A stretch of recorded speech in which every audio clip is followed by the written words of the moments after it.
नमस्कार। कार्यक्रम श्रोतासँग सांसदबाट ठाकुर बेलबासीको। कार्यक्रम श्रोतासँग सांसद तपाईले इमेज एफएम 97.9 र इमेज न्यूज एफएम 103.6 बाट सुन्न सक्नुहुन्छ। कार्यक्रममा हामीले मुलुकको पछिल्लो राजनीतिमाथि केन्द्रित रहँदै व्यवस्थापिका संसदका एकजना सांसदसँग छलफल गर्ने गर्छौं।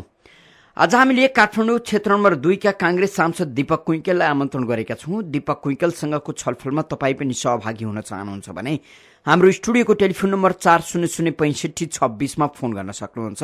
सहभागी श्रोता मित्रले छोटो तर्कसंगत बुझिने गरी एउटा मात्र प्रश्न राखिदिनुहोला। यति बेला भने आजका हाम्रा अतिथि काठमाडौँ क्षेत्र नम्बर 2 का कांग्रेस सांसद दीपक कुइकेल हाम्रो प्रत्यक्ष टेलिफोन सम्पर्कमा हुनुहुन्छ। उहाँलाई स्वागत गरौं। मान्यज्यू, हजुर, यहाँलाई इमेज एफएममा हार्दिक स्वागत छ। धन्यवाद।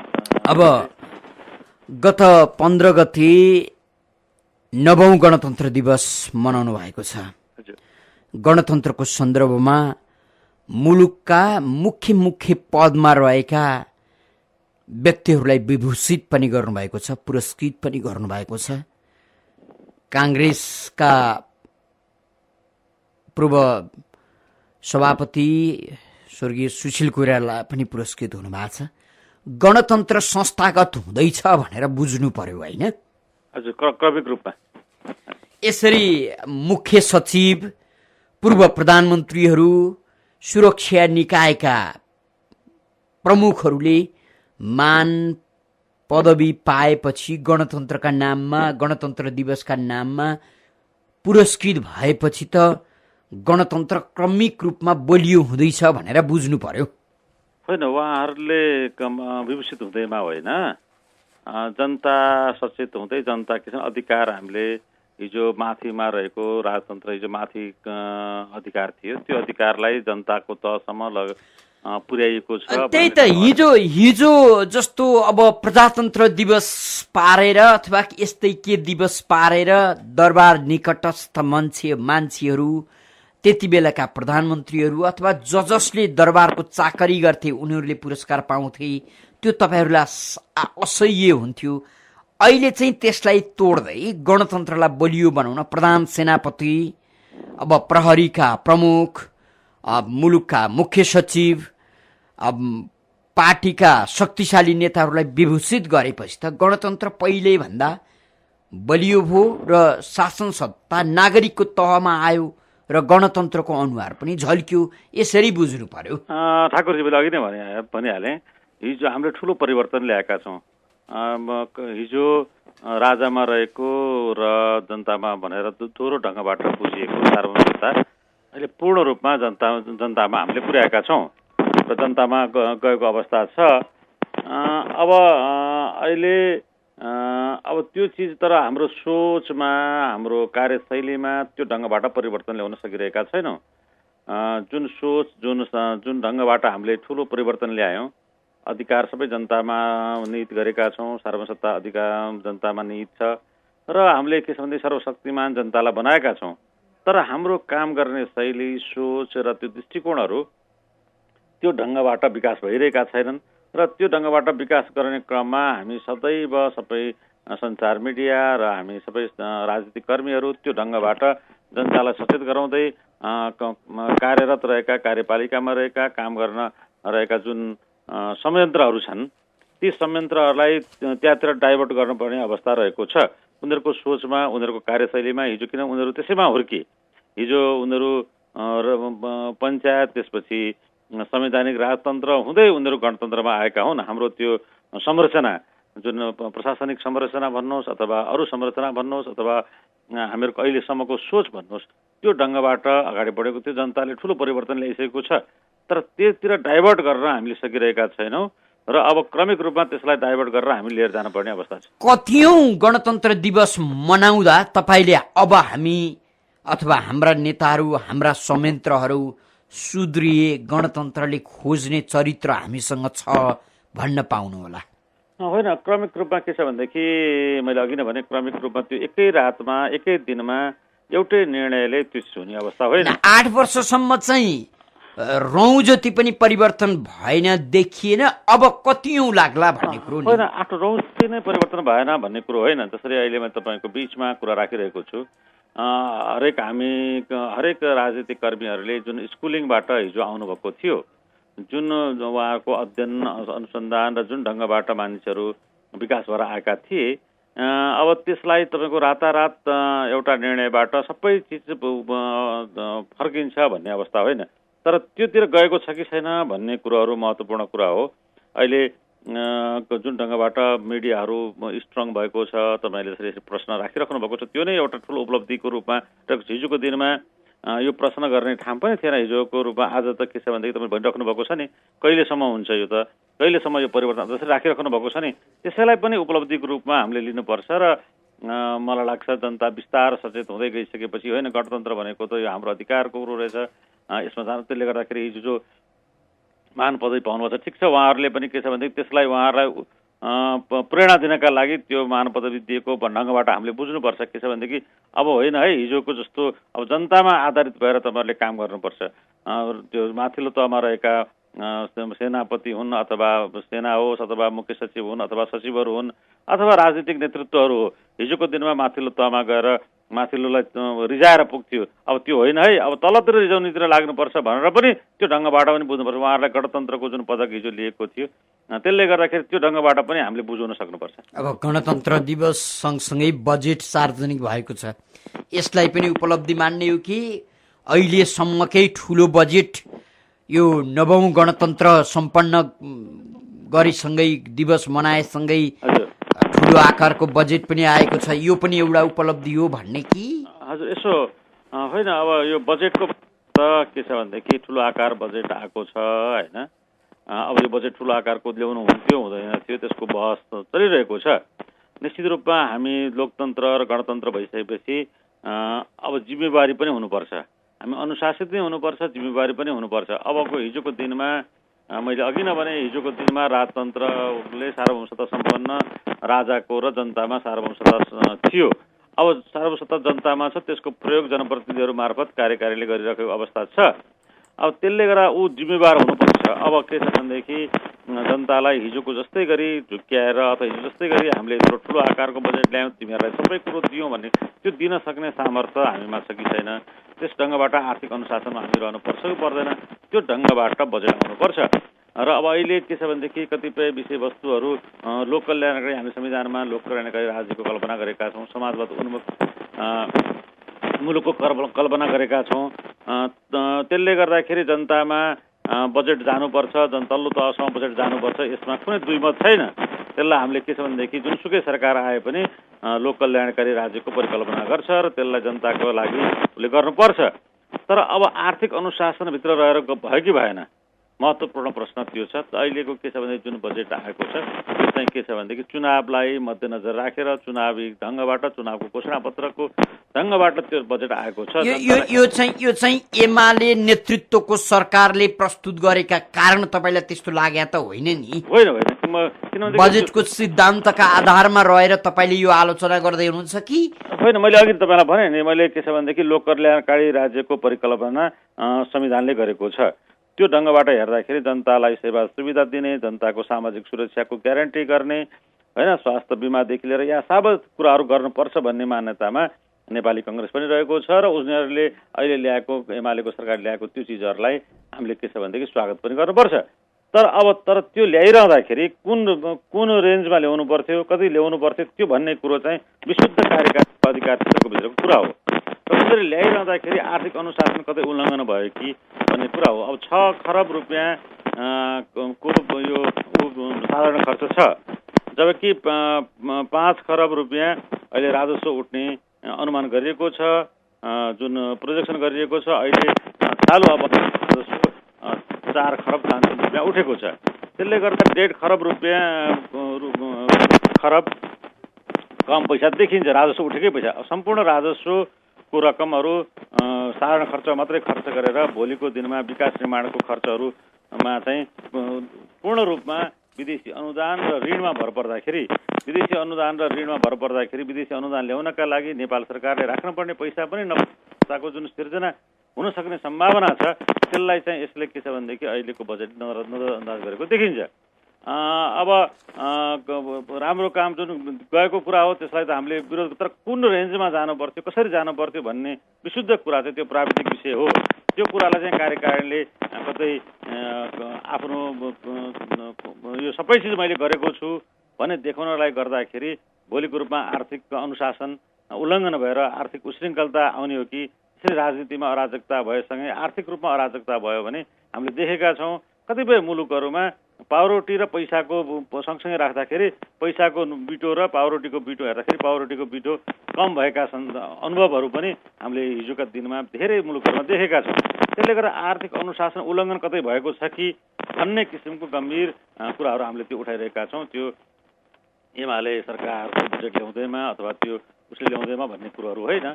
अहिले के छ भनेदेखि जुन किसिमको संयन्त्र छ त्यो संयन्त्रले अब कुनै पनि सरकारको बहुमत एउटै पार्टीले सरकार चलाउन सक्ने अवस्था छैन।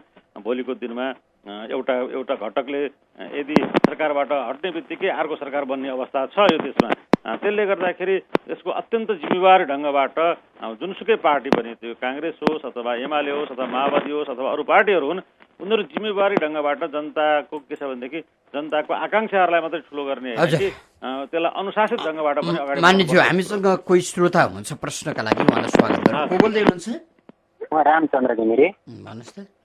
सांसदज्यू नमस्कार। नमस्कार हजुर। मान पदवीको कुरो चल्यो। राजतन्त्र हुँदा पनि मान पदवी ठुला बडाले पाउँथे, सेनाका प्रमुखले पाउँथे, प्रहरी प्रमुखले पाउँथे, राजनीति गर्नेहरूका प्रमुखले पाउँथे। हुम्ला जुम्ला कालीकोटका ती पट्ट कुरकुट्टा फुटेका व्यक्तिहरू पनि अहिले मान पदवी पाए त भन्न चाहन्छु। अघि नै मैले भनिसकेँ, हाम्रो सोच र संस्कारमा परिवर्तन ल्याउन सकेका छौँ। हामीले आन्दोलन गरेर परिवर्तन ल्यायौँ। हामीले अहिले पनि खोज्नु त्यो ढङ्गबाट खोजिएको छैन। दूर दराजमा रहेर राष्ट्रियताका बारेमा, दूर दराजमा रहेर लोकतन्त्रका बारेमा, दूर दराजमा रहेर सामाजिक न्याय र सामाजिक सुधारका क्रममा खटिरहेका मान्छेहरूको लाई खोजेर सम्मान गर्ने होइन कि आफै सम्मान लिने जो निर्णयकर्ता छ त्यही ट्रेन्डमा अहिले पनि रहिरहेको अवस्था छ। त्यसलाई परिवर्तन ल्याउनुपर्छ भनेर मैले अघि नै पनि भनिसकेँ। हाम्रो सोचमा परिवर्तन आएको छैन, हाम्रो संस्कारमा परिवर्तन आएको छैन, हाम्रो कार्यशैलीमा परिवर्तन आएको छैन। हामीले परिवर्तन ठुलो परिवर्तन गऱ्यौँ, जनतालाई शक्तिशाली बनायौँ, तर हामीले त्यसमा हिजोको जुन सोच संस्कार थियो त्यसलाई परिवर्तन गर्न सकेका छैन। मैले अघि नै भनिसकेँ। हजुर, फेरि पनि हामीसँग अर्का कोही श्रोता हुनुहुन्छ। को बोल्दै हुनुहुन्छ? म कपनदेखि कमल सिंह चौरी। भन्नुहोस् न। नमस्कार अतिथिज्यू। नमस्कार हजुर। जस्तो गणतन्त्र ल्याउने नेताहरूलाई त तपाईँहरूले विभूषित गर्नुभयो होइन?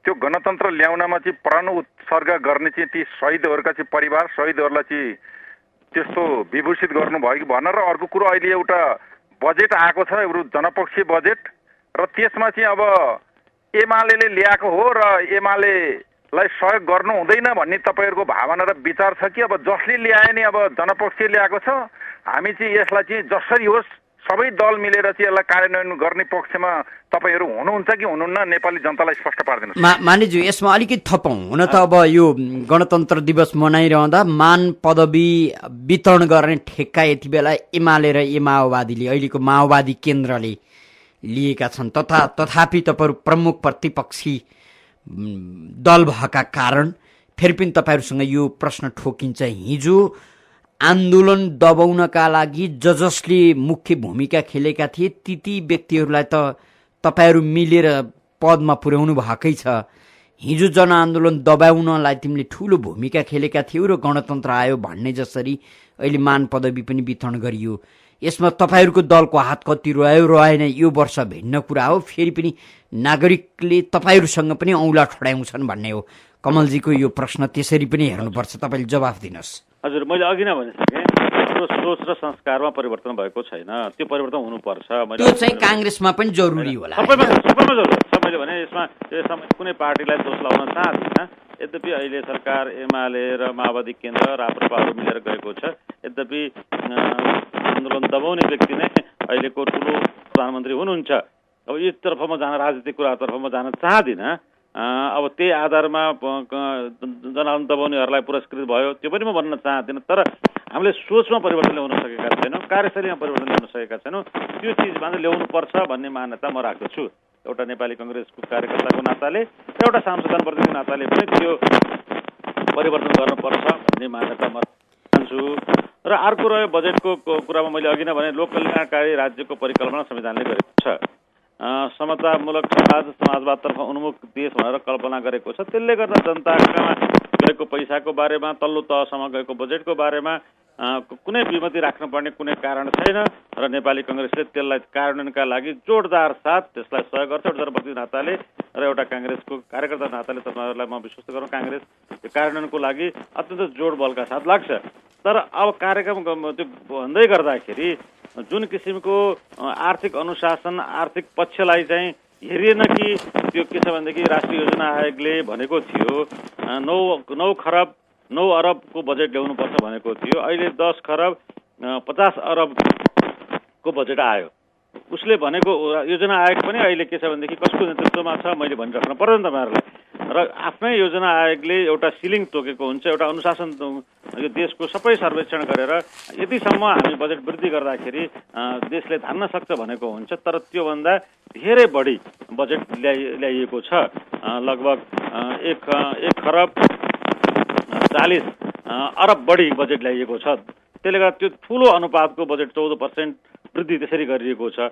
त्यो गर्न हुन्थ्यो कि हुँदैन थियो एउटा ठुलो प्रश्न अहिले आर्थिक जगतमा उठेको छ। र त्यसलाई के छ भनेदेखि अब अहिले अधिकांश मैले अघि नै पनि भनिसकेँ अधिकांश बजेट विकास बजेट चाहिँ ऋणमा र अनुदानमा निहित छ। ऋण बढ्नु भनेको अहिले जन्मिँदै गरेको एउटा बच्चालाई 10,000 रुपियाँ एउटा जन्मिँदै गरेको बच्चाले आफू जन्मिँदाखेरि ऋण बोकेर जन्मन्छ।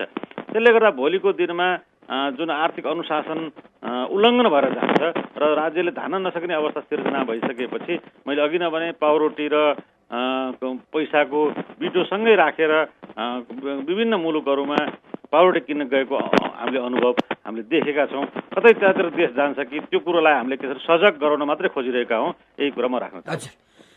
आदरणीय श्रोता तपाईँ यति बेला इमेज एफएम 97.9 र इमेज न्युज एफएम 103.6 सुनिरहनु भएको छ। कार्यक्रम श्रोतासँग सांसदमा छौँ। आज हामीले काठमाडौँ क्षेत्र नम्बर 2 का कांग्रेस सांसद दीपक कुइकेलसँग छलफल गरिराखेका छौँ। तपाईँ पनि यो छलफलमा सहभागी हुन चाहनुहुन्छ भने हाम्रो स्टुडियोको टेलिफोन नम्बर 400656 मा फोन गर्न सक्नुहुन्छ। टेलिफोन सम्पर्कमा कोही श्रोता मित्र हुनुहुन्छ, उहाँलाई स्वागत गरौँ। कोही श्रोता मित्र टेलिफोन सम्पर्कमा हुनुहुन्छ, उहाँसँगको सम्पर्क स्थापित हुन सकेन।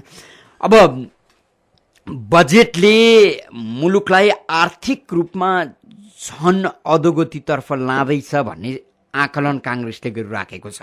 हिजो मात्रै पनि कांग्रेसका सभापति समेतले बजेट पूर्णतः हाउदारी हो भनेर टिप्पणी गर्नु भएको छ।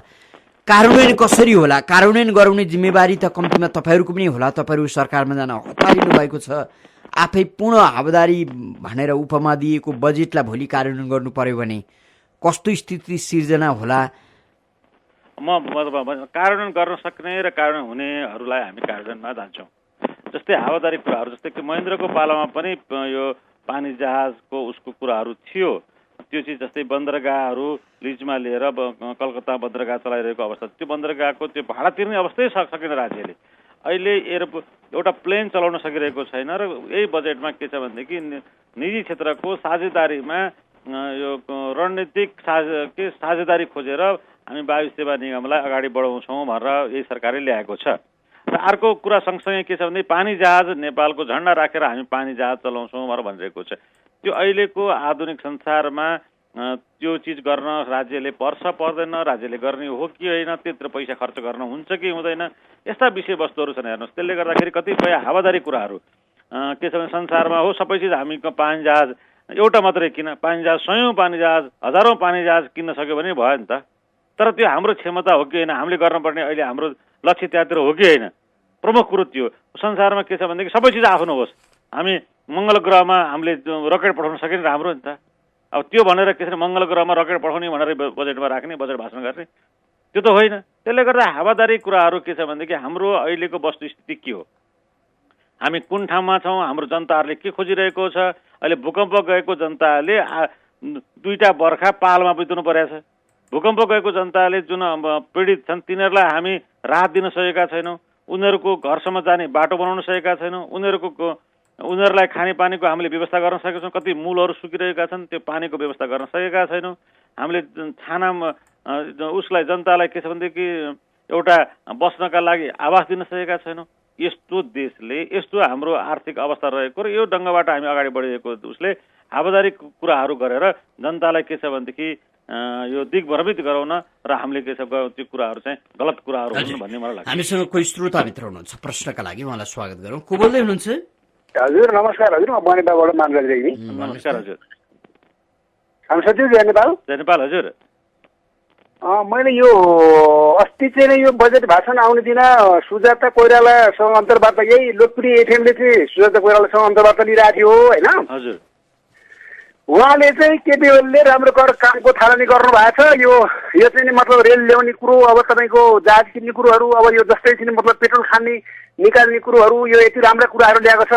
यो सरकार चाहिँ मतलब ढाल्नु हुँदैन भनेर उहाँले त्यति राम्रो तर्क दिनुभयो नि। वास्तविक राम्रो कार्यक्रम ल्याएको हो उहाँले चाहिँ सरकार ढाल्नु हुँदैन, हामीले यो सरकार चाहिँ टिकाउनुपर्छ भनेर उहाँ चाहिँ भन्ने। तपाईँहरू चाहिँ मतलब इन्डियामा गएर सरकार ढाल्ने योजना लिएर आउने, अनि प्रतिपक्षको भूमिका पनि नखेल्ने, खालि सरकार ढाल्ने मात्रै कुरो लिएर आउने, अनि सरकार फेर्नुपर्ने। अब 51 सालमा पनि पनिका छरे जस्तो बजेट ल्याएको भनेर तपाईँहरूले मनमोहन सरकारको पनि विरोध गर्नुभयो। उहाँलाई चाहिँ हस्पिटलको बेडमा बोल्न नसक्ने बेलामा तपाईँहरूले सरकार ढाल्नुभयो। तपाईँहरूलाई जति बेला पनि सरकारै चाहिने, सरकार बाहिर बस्यो भने त तपाईँहरू त माछाबाट पानीबाट झिके माछा जस्तो हो नि। अब यो एउटा अर्को कुरो आएको छ तपाईँको चाहिँ मतलब यो द्वन्द्वकालका घटनाहरूलाई चाहिँ लिएर आएको छ। ठिकै छ, द्वन्द्वकालको घटनालाई चाहिँ त्यो त्यस्तै खालको अपराधीले कारवाही गर्नुपर्छ भन्ने मान्यता मेरो पनि हो। तपाईँको द्वन्द्वकालमा चाहिँ कृष्ण सेन जस्तो मान्छेलाई मारेको छ, उता चाहिँ तपाईँको चाहिँ मतलब अब टाउकाको मोल, अब म नाउँ भन्दिनँ है, टाउकाको मोल राखेर 50 लाख दिने भनेर तपाईँको चाहिँ मतलब निर्देशन दिएको छ। त्यो 50 लाख दिएर टाउका मोल राखेर मार्नुपर्छ भन्नेलाई चाहिँ कारवाही हुन्छ हुँदैन? ल स्पष्ट रूपमा बताइदिनुहोस् त सर। धन्यवाद। अब तपाईँ 2-3टा कुरा राख्नु। पहिलो कुरो त के छ भनेदेखि मैले अघि नै भने हवाई जहाजमा के पानी जहाज मात्रै किन मङ्गल ग्रहमा पठाउँछु भन्यो भने पनि हामीले के छ भनेदेखि त्यो परकल्पना गर्न पाइन्छ। तर हाम्रो वस्तुस्थिति त्यो हो कि होइन भन्ने महत्त्वपूर्ण पक्ष हो। त्यो राम्रा कार्यक्रमहरू रेल ल्याउनु भन्नु अथवा यहाँ सबै लोककल्याणका सबै नेपाली जनतालाई के छ भनेदेखि सबै खालको सुविधाहरू पुर्याउँछु भन्नु त्यो नराम्रो कुरा होइन। तर हाम्रो वस्तुस्थिति के छ त्यो महत्त्वपूर्ण पक्ष हो। त्यसले गर्दाखेरि त्यो कुरा म तपाईँहरूको बिचमा राख्न चाहन्छु। र अर्को कुरा सरकार ढाल्ने कुरा, नेपाली काङ्ग्रेस सरकार ढाल्न खोजेको छैन, यो सरकार आफै ढल्छ। यो सरकार के छ भनेदेखि आफ्नै कारणले, मैले अघि नै भने अहिलेको कम्पोजिसन हेर्दाखेरि नै कुनै एउटा घटकले छोड्ने बित्तिकै सरकार ढल्छ। गणितीय खेल हो। 301 पुर्याउनुपर्छ, 301 जसले पुर्याउँछ त्यो सरकारको नेतृत्व गर्छ। अहिले केपी ओलीले पुर्याउनु भएको छ, उहाँले नेतृत्व गर्नुहुन्छ। भोलि अर्कोले पुर्याउँछ, अर्कोले नेतृत्व गर्छ। त्यसले गर्दाखेरि उहाँको जो अहिले घटक छ त्यो घटकले अब यो सरकारबाट उनीहरूले चित्त नबुझेसम्म यो सरकार ठिक छ भन्नुन्जेलसम्म यो सरकार ढल्दैन। त्यसले गर्दा अहिलेमा रहेका सरकारका घटकहरूले यो सरकार ठिक छैन भन्नु पर्यो अथवा केपी ओलीले मैले गर्न सकिनँ भनेर छोड्नु पर्यो। दुईटा अवस्थामा यो सरकार ढल्छ। त्यो सरकार ढलेपछि प्रतिपक्षको कर्तव्य हुन्छ कि सरकारको निर्माण गर्ने। त्यसमा त के भने कुरै रहेन। र अब तपाईँ द्वन्द्वकालीन घटनाको कुराहरू गर्नुभयो। हामी चाहन्छौँ त्यो घटनाहरूको जुन द्वन्द्वकालमा देशमा परिवर्तनका लागि जुन किसिमको विद्रोह भयो र त्यसमा एउटा शान्ति प्रक्रियाबाट हामी गुज्रेर यहाँसम्म आइपुगेका छौँ। त्यसले गर्दा त्यसलाई मेलमिलाप र सत्यनिरूपण आयोग मार्फत त्यसलाई टुङ्ग्याउनुपर्छ र हिजोका घटनाहरू, हिजोको मेलमिलापका माध्यमबाट जघन्य अपराधमाथि कारवाही गर्दै र अन्य विषयहरूमा चाहिँ के छ भनेदेखि भोलिको दिनमा राजनीति र अपराधलाई छुट्याउनु पर्यो। अपराध के हो, राजनीति के हो? त्यसले गर्दा अपराधलाई अपराधकै रूपमा व्याख्या गरेर राजनीतिलाई स्वच्छ र त्यसलाई राजनीतिक ढङ्गबाटै त्यसलाई टुङ्ग्याउनुपर्छ। सत्यनिरूपण तथा मेलमिलाप आयोग बनेको छ, त्यो मार्फत टुङ्ग्याउनुपर्छ र अपराधलाई अपराध ढङ्गबाट मानेर तिनीहरूलाई कारवाही गर्नुपर्छ। हामीसँग फेरि अर्का कोही श्रोता हुनुहुन्छ। को बोल्दै हुनुहुन्छ? हजुर नमस्कार हजुर। भन्नुहोस् न। म बाबुराम मर्साङ हजुर। नमस्कार हजुर। नमस्कार हजुर। यो सम्पत्तिको सिलिङ तोक्नु अनि जग्गाको हदबन्दी तोक्नु, यो घटाउनु भन्ने कुरो चाहिँ काङ्ग्रेस मान्य देखिँदैन। पहिलेदेखि हेर्दाखेरि त्यो काङ्ग्रेस चाहिँ जहिले तहिले सम्पत्ति कमाउने मात्रै हो। बिपीको भनाइलाई चाहिँ कुल्चेर अहिलेका नेताहरू चाहिँ बिग्रेर सम्पत्ति मजाले कमाएर बस्ने मात्रै योजना हो, देशलाई डुबाइराख्ने भन्ने। जवाफ दिनु होला। हजुर। अब सम्पत्ति के छ भनेदेखि हामी उन्नत समाजको, समृद्धि समाजको कल्पना गर्छौँ। त्यसले गर्दाखेरि वैध ढङ्गबाट मान्छेले मेहनत गरेर मान्छेमा असीमित शक्ति हुन्छ त्यो मान्छेले आफ्ना असीमित शक्तिहरू प्रयोग गर्दै मान्छेहरूले के छ भनेदेखि वैध ढङ्गबाट उसले यो रोजगारी सिर्जना गरोस्, त्यसले के छ भनेदेखि उत्पादनमा अगाडि बढोस् र उसले आमदामी गरोस् भन्ने हाम्रो चाहना हो। र त्यो ढङ्गबाट के छ भनेदेखि जब पुँजीको निर्माण हुँदैन त्यो समाजवाद पनि आउन सक्दैन, त्यसलाई वितरण पनि गर्न सक्दैन। त्यसले उत्पादनको वृद्धि गर्नुपर्छ, पुँजीको वृद्धि गर्नुपर्छ। त्यो ढङ्गबाट हामी छौँ हेर्नुहोस्। त्यसले गर्दाखेरि पुँजी वृद्धि भयो भने उत्पादन राम्रो भयो भने वितरण गर्न सकिन्छ। पुँजीको निर्माण पनि नगर्ने, मान्छेलाई के सङ्कुचित ढङ्गबाट के छ तैँले पैसा सम्पत्ति पनि कमाउन पाउँदैनस्, तैँले केही पनि गर्न पाउँदैन भने उसमा रहेको क्षमतालाई सङ्कुचन गर्ने काममा नेपाली कङ्ग्रेस लाग्दैन। नेपाली कङ्ग्रेस के छ भनेदेखि हरेक व्यक्तिलाई उसलाई शक्तिशाली समृद्धशाली बनाउन चाहन्छ र हरेक व्यक्ति समृद्धशाली हुँदै उसले चाहिँ अधिकतम से अधिकतम वैध ढङ्गबाट उसले सम्पत्ति आर्जन गर्न सकोस् र राज्यलाई कर तिर्न सकोस्। त्यो करका माध्यमबाट हामी लोक कल्याणकारी काममा जनतालाई के छ भनेदेखि सामाजिक सुरक्षादेखि लिएर यावत काममा गर्न सकौँ भन्ने नेपाली कङ्ग्रेसको दृष्टिकोण। हजुर, हामीसँग फेरि अर्का कोही श्रोता मित्र हुनुहुन्छ, उहाँलाई स्वागत गरौँ। को बोल्दै हुनुहुन्छ? बेलबासीमा विष्णु पाण्डे। भन्नुहोस्। हजुर विकेजी, गुड मर्निङ। मर्निङ हजुर। पाण्डे के हाल्नुहुन्छ होला? हजुर हजुर। के भन्न खोज्छु भनेदेखि हजुर अब नेपाली कङ्ग्रेसले लोकतन्त्र संहिता धर्मनिरपेक्षतामा आफ्नो सहभागिता जनाएको हुनाले राष्ट्रिय स्वागतमा पर्यायो कि एमालेको वितरणमुखी बजेट यस्तो भयो? मलाई स्पष्ट भन्नुहोस्। तपाईँ अहिलेदेखिको लागि बिपी मार्गी काङ्ग्रेस भेट बोल्नु, गिर्जावाला काङ्ग्रेस भेट बोल्नु। धन्यवाद। हजुर धन्यवाद पाण्डे सर। अब यो के छ भनेदेखि बिपीले पनि प्रष्ट रूपमा राख्नुभएको थियो। जुन दिनसम्म राजाले जनताको साथमा रहन्छ हामी राजतन्त्र मान्छौँ बिपीले भन्नुभएको थियो। त्यसले जनता नै सर्वशक्तिमान हो भनेर बिपीले भन्नुभएको थियो। त्यसले जनता नै सर्वशक्तिमान हो। अब धर्मको बारेमा नेपाली कङ्ग्रेसको स्थापना कालदेखि नै नेपाली कङ्ग्रेस धार्मिक स्वतन्त्रताको पक्षपाती पार्टी हो। सबै धर्म संस्कृतिहरूले आफ्नो ढङ्गबाट उनीहरूले विकास गर्न पाउनुपर्छ, उनीहरूको संरक्षण हुनुपर्छ। उनीहरूको अधिकतम से अधिकतम उनीहरूले के छ भनेदेखि आफ्नो आस्था विश्वासमा आधारमा काम गर्न पाउनुपर्छ। उनीहरूले आफ्नो धर्महरू निर्वाह गर्न पाउनुपर्छ भन्ने नेपाली कङ्ग्रेसको दृष्टिकोण हो। र अब के छ भनेदेखि धर्म कसैको ठेक्का होइन। कुनै राजतन्त्र हुँदैमा अथवा कुनै धर्म गेरु रङ लाउँदैमा त्यो के छ भनेदेखि हिन्दूवादी हुने र गेरु रङ नलाउँदैमा त्यो हिन्दूवादी नहुने अथवा कुनै वादी हुने अवस्था होइन। त्यसले गर्दाखेरि बिपीले भन्नुभएको थियो के छ भने बिपीले नेपाली कङ्ग्रेसको घोषित दस्तावेज नै हो नेपाली कङ्ग्रेस धार्मिक स्वतन्त्रताको पक्षपाती हो। त्यसले गर्दा हरेक धर्ममा रहने मान्छेहरूलाई एकले अर्कालाई हस्तक्षेप गर्नुहुन्छ। आफ्नो धर्म उसले मान्न पाउनुपर्छ, उसको आफ्नो संस्कार मान्न पाउनुपर्छ, उसले आफ्नो धर्म संस्कृतिलाई अगाडि राखेर हिँड्न पाउनुपर्छ। नेपाली कङ्ग्रेस दृष्टिकोण यही नै हो। हजुर, फेरि पनि टेलिफोन सम्पर्कमा अर्का कोही श्रोता मित्र हुनुहुन्छ, को बोल्दै हुनुहुन्छ? नमस्कार, म क्रान्ति भोजबाट। हजुर भन्नुहोस् त, यहाँको आवाज राम्रोसँग सुनेको छैन। हेलो हजुर यहाँको आवाज राम्रोसँग सुन्न सकिएन। फेरि पनि टेलिफोन सम्पर्कमा अर्का कोही श्रोता मित्र आइसक्नु भएको छ, को बोल्दै हुनुहुन्छ? नमस्कार, म हिमाल नेपाली। हजुर भन्नुहोस् त। नमस्कार सांसदज्यू। नमस्कार हजुर। मलाई यो भर्खरै पेश भएको बजेटबारे अलिकति निवेदन गर्न मन लाग्यो। हजुर भन्नुहोस्। त्यो भनेको के भन्दाखेरि 25% कर्मचारीलाई तलब बढाइहाल्यो अनि पेन्सनरहरूको पनि स्वत वृद्धि हुने भइगयो। हजुर भन्दाखेरि के छ भने लगभग 1 लाख जति निजामती, 1 लाख प्रहरी, 1 लाख सेना, 3 लाख जति यो टिचरहरू आदि इत्यादि गरेर 12-15 लाखलाई त मजै हुने भयो। मूल्य वृद्धि भएपछि त्यसमा नेताहरू पनि सुविधामा मिसिहाल्नुहुन्छ। अब अरू बाँकी नेपाली 3 करोड, अहिले ठ्याक्कै 3 करोड पुगेको छ नेपालको पपुलेसन। हजुर, त्यो 3 करोडमा 12-15 लाखले मोज गर्ने, अरूले के तमासा हेरेर बस्ने, यो के भएको मैले बुझिनँ। धन्यवाद।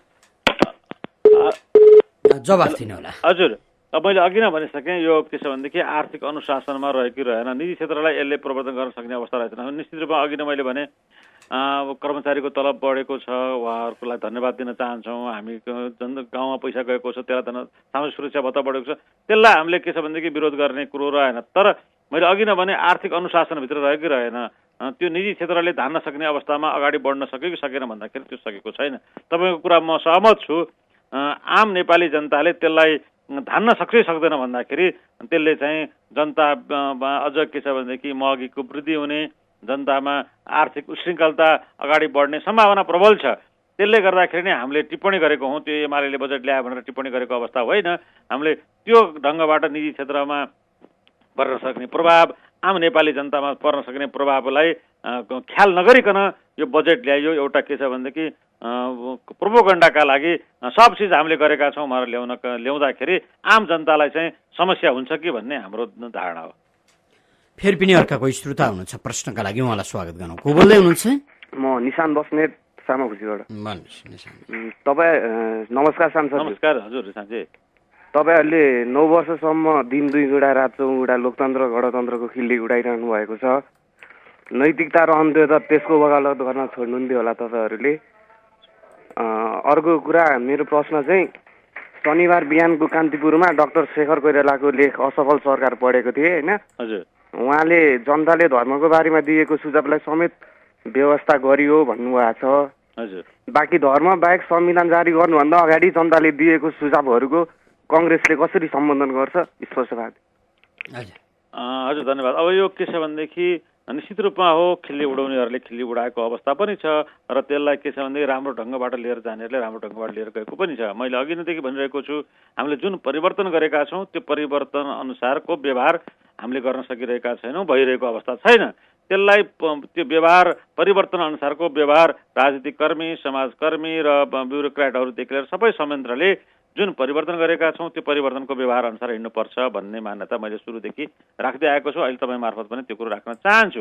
र संविधानमा दिएका सुझावहरू कार्यान्वयन भयो कि भएन भन्दाखेरि संविधानमा जुन सुझावहरू आएका थिए ती सुझावहरूलाई धेरै हदसम्म सम्बोधन गर्ने कामहरू भएको छ। केही कुराहरू सम्बोधन हुन बाँकी रहेका छन्। यो देशमा के छ भनेदेखि भोलिको दिनमा फेरि द्वन्द्व हुने स्थिति सृजना नहोस् भन्ने ढङ्गबाट नेपाली कङ्ग्रेस सचेत रहेको छ। द्वन्द्वलाई अत्यन्त कम गर्नका लागि के गर्नुपर्छ नेपाली कङ्ग्रेस सोच बनाइरहेको छ। आम जनताको भावनालाई कदर गर्दै मैले अघि नै भने धर्मको बारेमा तपाईँले कुरा गर्नु, धर्म सबैले आफ्नो धर्म निर्भीकतापूर्वक मान्न पाउनुपर्ने र अर्काको धर्म परिवर्तन गर्न नपाउने ढङ्ग भएको संविधानमा व्यवस्था गरिएको छ र त्यसलाई हामीले सही ढङ्गबाट व्याख्या गर्दै अगाडि बढ्नुपर्ने अवस्था रहेको छ। हिन्दू धर्म कसैको ठेक्काको विषय होइन। हिन्दू धर्म आम त्यसमा विश्वास गर्ने व्यक्तिहरूको हो। अरू धर्म पनि त्यस्तै हो। तपाईँ मुस्लिम धर्म मान्नुहोस् अथवा क्रिस्चियन भन्नुहोस् अथवा बुद्धिस्ट भन्नुहोस्, त्यो कसैले ठेक्का त्यो मठाधीशले ठेक्का लिएर त्यो धर्म अड्ने विषय होइन। त्यो आम त्यसमा विश्वास गर्ने त्यसमा आस्था राख्ने व्यक्तिहरूले त्यो ढङ्गबाट व्यवहार आचरण गर्यो भने त्यो धर्मले स्थायित्व पाउँछ।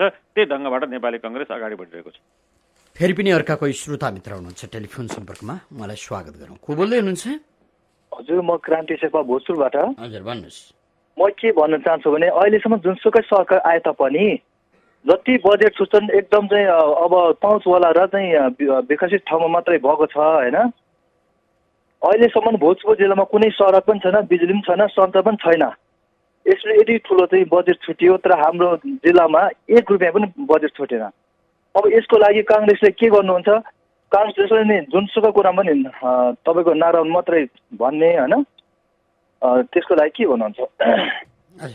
हजुर धन्यवाद। मैले अघि नै भने यो त्यसो नारामा मात्रै सीमित गर्ने होइन कि यथार्थपरक ढङ्गबाट आवश्यकतालाई परिपूर्ति गर्ने ढङ्गको बजेट हुनुपर्छ। त्यो ढङ्गबाट बजेट हुनुपर्छ भन्ने मान्यता हामीले राखेका छौँ। हिजो नेपाली कङ्ग्रेसको सरकार हुँदा पनि हामी सांसदको नाताले त्यही कुराहरू राख्यौँ कि के छ भनेदेखि जुन जुन ठाउँमा जे आवश्यकता छ र जे काम गर्न सकिन्छ त्यो ढङ्गबाट अगाडि बढौँ, यथार्थपरक ढङ्गबाट बजेट आउनुपर्छ भन्ने मान्यता हिजो पनि हामीले राख्यौँ र आज पनि हामी त्यही भन्दैछौँ। के छ भने यथार्थपरक र व्यवहारिक ढङ्गबाट जानुपर्छ, न कि हामीले जनतालाई अतिरञ्जित गरेर अति महत्त्वकाङ्क्षी बनाएर अति नहुने कुराहरूको कोरा कल्पनामा मात्रै जनतालाई भुलभुलैमा राख्ने समय अब गइसकेको छ। अब जनतालाई झुक्क्याउने, जनतालाई गलत ढङ्गबाट व्याख्या गरेर यो चिज हामीले गर्दियौँ भन्ने त्यो चिजको नारामा मात्रै सीमित रहनु हुँदैन। अहिलेको बजेट बढी नारामा सीमित रहेको हामी देख्छौँ। त्यो नारामा मात्रै होइन कि यथार्थपरक होस् भन्ने हामी चाहन्छौँ र कार्यान्वयनमुखी होस् र यसलाई के छ जहाँ जे कार्यान्वयन हुनसक्छ भोजपुरमा जे आवश्यकता छ भोजपुरका जनताले पनि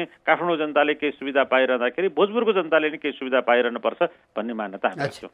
मानिज्यू यहाँले आफ्नो व्यस्त समय इमेजी फिल्मलाई उपलब्ध गराइदिनु भयो, धेरै धेरै धन्यवाद दिन्छु। धन्यवाद ठाकुरजी। तपाईँ मार्फत आम श्रोताहरूलाई पनि धन्यवाद दिन चाहन्छु। हजुर आदरणीय श्रोता, कार्यक्रम श्रोतासँग सांसदमा आज हामीले काठमाडौँ क्षेत्रमा 2 का काङ्ग्रेस सांसद दीपक कुइकेलसँग छलफल गऱ्यौँ। कार्यक्रम सुनेर र कार्यक्रममा आफ्नो सहभागिता जनाइदिएर साथ दिनुहुने सम्पूर्ण श्रोता मित्रलाई धेरै धेरै धन्यवाद दिँदै सहकर्मी मित्रद्वय बुकेश महर्जन अनि अनिस साक्यका साथमा ठाकुर बेलबासी बिदा हुन्छु। नमस्कार।